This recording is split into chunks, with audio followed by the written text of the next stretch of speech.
I watch movies. A lot of them. Over 150 this year. So what are the best ones from 2024?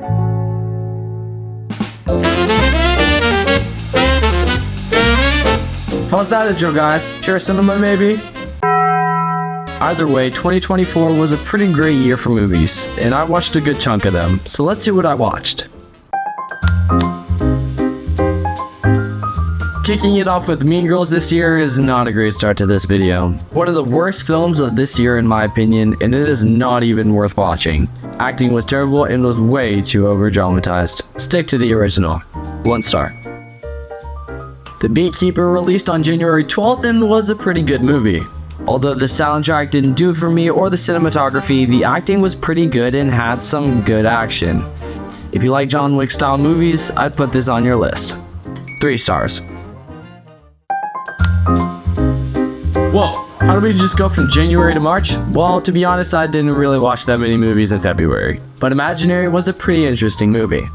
This was Blumhouse's newest horror film about a possessed teddy bear, and although it wasn't amazing, the jump scares are pretty good. I'm not gonna lie, some of the parts in the movies had well executed jumps, and for that, 2.5 stars. Arthur the King was a good sit-down watch. Nothing too crazy with the story, but was a good heartfelt watch in the end. 4 stars. Tarot was a new horror movie based on the card game Tarot. Crazy, right? It was a pretty awful movie. Nothing about it was entertaining, and nothing was worse than the lack of emotion from the characters. Everything was predictable and not worth the watch. 1 star. My family had been wanting to see Fall Guys in theaters ever since the trailer came out, and it actually wasn't too bad. Although we had high expectations for the movie, it was still good to see it in theaters, and no, it is not based on the game Fall Guys. I would still recommend watching if you're into action romance movies. 3.5 stars. The Garfield movie was pretty disappointing. The story takes place as Garfield meets his long-lost father and starts to go out on a full-on heist to steal milk with his father. At no point did I ever think this movie would be a heist movie. It disappointed me because they didn't capture Garfield's personality enough as I would have wanted. 2.5 stars. Despicable Me 4 was a movie I was pretty excited for, and although it didn't meet my expectations, it was still a good movie. I could tell by the ending this was gonna be the end of the Despicable Me franchise, but not for the Minion franchise, if that makes sense. The storyline was basic, but we got a new Pharrell song. 3.5 stars. The origin story of Pop-Tarts hit Netflix in July, and it was actually somewhat funny. Jerry Seinfeld starred as the main character alongside Melissa McCarthy and Amy Schumer, and this movie was a comedic watch. The story was alright, but the comedy really held it together better than I thought it would. 2 stars. Twisters was a sequel to the original 1996 film Twister, and I was not a fan. The movie had some good action, but it didn't really impress me with the newer CGI we have today, and it didn't give me what I was hoping for. 3 stars. My family and I went to go see Trap in theaters, and we loved it way more than we thought we would. Josh Hartnett really did an excellent performance, and this was definitely one of M. Night's first good movies in a while. 4 stars. I decided to watch A24's new I Saw the TV Glow, and I was super surprised by the cinematography and how good each shot looked. It also had an interesting soundtrack, but the story was not for me. It got a little weird at points and had me confused sometimes. 2.5 stars. Inside Out 2 had to be one of the most anticipated movies of 2024, and I grew up on Inside Out, so obviously I had to watch the sequel. The story introduced new emotions and they were very likable. The story was very well written and was a good Disney watch. The ending was also very emotional and almost got me. 4 stars. Longlegs was Neon's newest horror movie and it was surprisingly good. Starring Nicolas Cage, the story was pretty creepy and had me on the edge of my seat through most of it. Not as much of a jump scare type of movie, but very unsettling and I really enjoyed that. 3.5 stars. I literally just watched Borderlands to give it a bad rating. Yes, I know I watched a bad movie on purpose, okay? You need to leave! But seriously, coming from a guy who's never played the game Borderlands and seeing how the audience somewhat agreed with me, this had to be one of the worst dialogues I've ever seen in a film. 1.5 stars. I showed Trapped to my family and they really enjoyed it too. But I also watched Paperboy, which was this random short film I found on YouTube. The cinematography was on point and had a good cast. 5 stars! Also guys, I kinda made that short film. Go check it out on my channel. It's What's Inside was a movie that came out on Netflix recently. It was getting all these good ratings, so I had to watch it. This movie started up with a very eerie feeling and ended up being very interesting. It's about these group of college friends who meet up at a party years later, and one of them brings a body swapping machine and they all play this game, swapping bodies all at once, trying to guess who's in whose body. Pretty good Netflix film, and the color grading is incredible. 3 stars.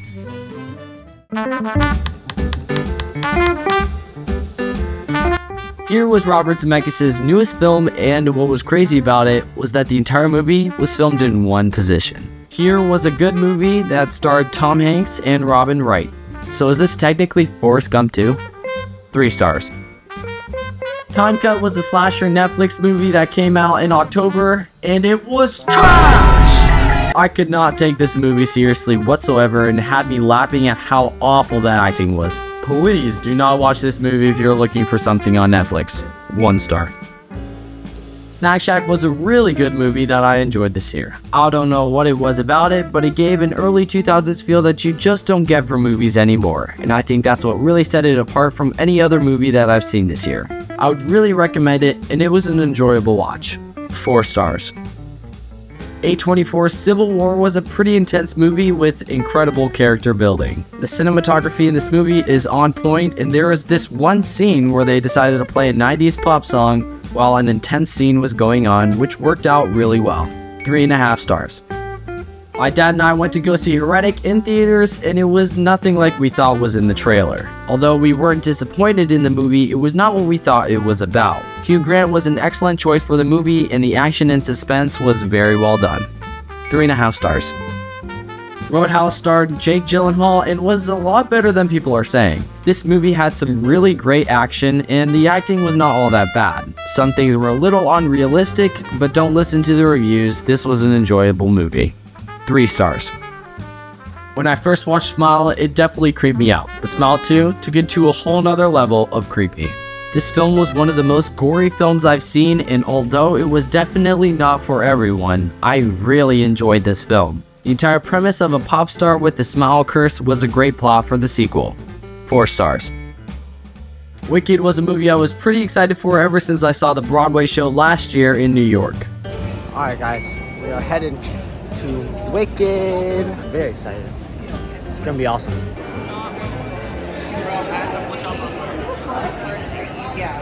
The movie is almost 3 hours long for the first part of the show, which is kinda crazy, seeing how the entire play was the entire length of only part 1 of the movie. But the soundtrack had to be one of the best of this year, and although the scenes did look somewhat bare, Wicked is sure to be one of the best of 2024.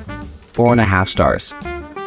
After seeing Pentatonix in concert this year, they mentioned how they had a new movie on Netflix. So of course, my family watched it.